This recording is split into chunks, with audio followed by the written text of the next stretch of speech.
Junagadh police તાલીમ કેન્દ્રના ડ્રાઈવરના આત્મહત્યાના કેસમાં પોલીસની કામગીરીથી હાઈકોર્ટે નારાજગી વ્યક્ત કરી છે।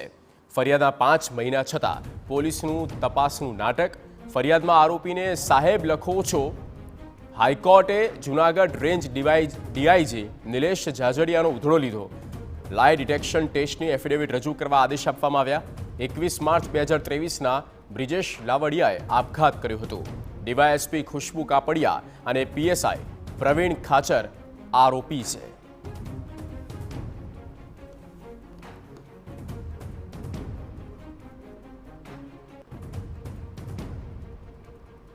સંવાદદાતા રોનક વર્મા ફોનલાઈન પર। રોનક, પૂરી વિગત।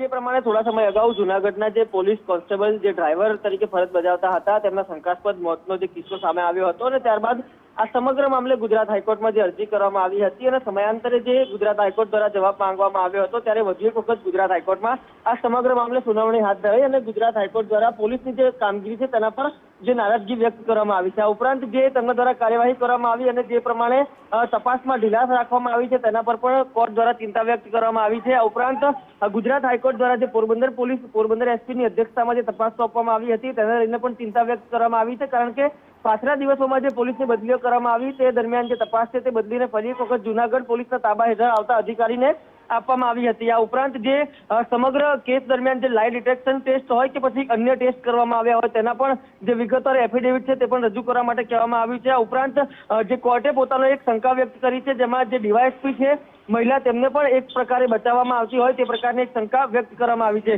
આ ઉપરાંત પોલીસ દ્વારા જે આરોપીઓ છે જે ખુદ પોલીસ કર્મચારીઓ છે તેમને સાહેબ લખીને એક સંબોધન કરવામાં આવ્યું છે તેને લઈને પણ હાઈકોર્ટે ચિંતા વ્યક્ત કરી છે કે આરોપી ક્યારે પણ સાહેબ ન હોઈ શકે, એટલે કે જૂનાગઢ પોલીસના પોલીસ કોન્સ્ટેબલનો જે શંકાસ્પદ મોતનો મામલો છે તે હવે વધુ ને વધુ સવાલ ઉભો કરી રહ્યો છે અને આગામી દિવસોમાં વિગતવાર જવાબ રજૂ કરવા માટે પણ કહેવામાં આવ્યું છે। ઓકે રોનક, આભાર તમામ માહિતી આપવા બદલ।